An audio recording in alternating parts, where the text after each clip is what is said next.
मित्रांनो, स्वागत आहे आपल्या चॅनलवर. आज आपण डोमेस्टिक व्हायलन्स ॲक्ट 2005 मधील एक अत्यंत महत्त्वाच्या असा सेक्शन 19 बद्दल माहिती घेणार आहोत. या कलमाला रेसिडेन्स ऑर्डर म्हणजे निर्वाह आदेश असे सुद्धा म्हटले जाते. अनेक वेळा कौटुंबिक वाद झाल्यानंतर पत्नीला घराबाहेर काढले जाते किंवा तिला घरात राहण्यापासून रोखले जाते. काही प्रकरणांमध्ये महिलेला तिच्या सासरी राहण्याचा अधिकारच नसल्याचे सांगितले जाते. अशा परिस्थितीत कायदा महिलेला कोणते संरक्षण देतो हे समजून घेणे अत्यंत महत्त्वाचं आहे. म्हणून हा व्हिडिओ शेवटपर्यंत नक्की पहा. मित्रांनो, डोमेस्टिक व्हायलन्स ॲक्टचा उद्देश केवळ घरगुती हिंसा थांबवणे नाही, तर पीडित महिलेला सुरक्षित निवासाची हमी देणे देखील आहे. सेक्शन 17 अंतर्गत महिलेला शेअर्ड हाऊसहोल्ड म्हणजे सामायिक घरांमध्ये राहण्याचा अधिकार दिलेला आहे. या अधिकारांचे संरक्षण करण्यासाठी सेक्शन 19 मध्ये रेसिडेन्स ऑर्डरची तरतूद करण्यात आलेली आहे. आता प्रश्न असा निर्माण होतो की रेसिडेन्स ऑर्डर म्हणजे काय? जेव्हा न्यायालयाला असे वाटते की एखादी महिला घरगुती हिंसेची बळी ठरली आहे, तेव्हा न्यायालय तिच्या निवासाच्या अधिकारांचे संरक्षण करण्यासाठी विविध प्रकारचे आदेश देऊ शकते. याला रेसिडेन्स ऑर्डर असे म्हणतात. आता सेक्शन 19 अंतर्गत न्यायालय कोणकोणते आदेश देऊ शकते? सर्वात पहिला आदेश म्हणजे महिलेला घरातून बाहेर काढण्यासाठी मनाई करणे. समजा पत्नी वैवाहिक घरात राहत आहे आणि पती किंवा त्याचे कुटुंबीय तिला जबरदस्तीने घराबाहेर काढण्याचा प्रयत्न करत आहेत. अशा परिस्थितीत न्यायालय त्यांना तसे करण्यापासून रोखू शकते. दुसरा महत्त्वाचा आदेश म्हणजे महिलेच्या ताब्यात अडथळा निर्माण करण्यास मनाई. काही वेळा महिलेला घरात राहू दिले जाते आणि तिचे जीवन असह्य केले जाते.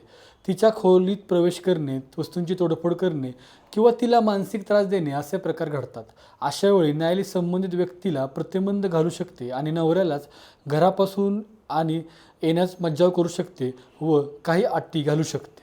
तिसरा महत्त्वाचा अधिकार म्हणजे रिस्पोंडंटला घराच्या विशिष्ट भागात प्रवेश करण्यास मनाई करणे. जर महिलेच्या सुरक्षेसाठी आवश्यक वाटले तर न्यायालय पती किंवा इतर व्यक्तींना त्या भागात जाण्यासाठी मनाई करू शकतात जिथे महिला राहत आहे. चौथा महत्त्वाचा मुद्दा म्हणजे घर विकणे किंवा हस्तांतरण करणे रोखणे. अनेक वेळा प्रकरण न्यायालयात सुरू असताना मालमत्ता विकण्याचा किंवा इतरांच्या नावावर करण्याचा प्रयत्न केला जातो.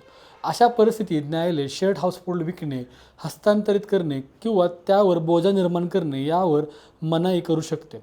पाचवा महत्त्वाचा आदेश म्हणजे पर्यायी निवासाची व्यवस्था.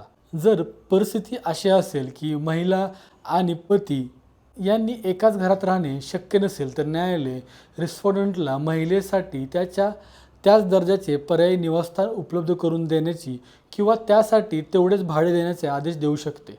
आता एक महत्त्वाचा प्रश्न, न्यायालय पतीला घर सोडण्याचा आदेश देऊ शकते का? तर होय.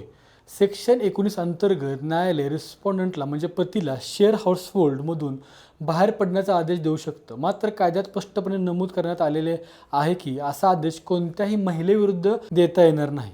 म्हणजे मित्रांनो, की या सेक्शन 19 अंतर्गत कोर्ट नवऱ्याला सांगू शकते की तू या घरात राहू नको, पण महिलेच्या विरुद्ध असा कोणताही आदेश कोर्ट देऊ शकत नाही. सेक्शन 19चा मुख्य उद्देश महिलेला मालकी हक्क देणे नाही. अनेक लोकांचा असा गैरसमज असतो की कलमाखाली पत्नीला घराची मालकी मिळते.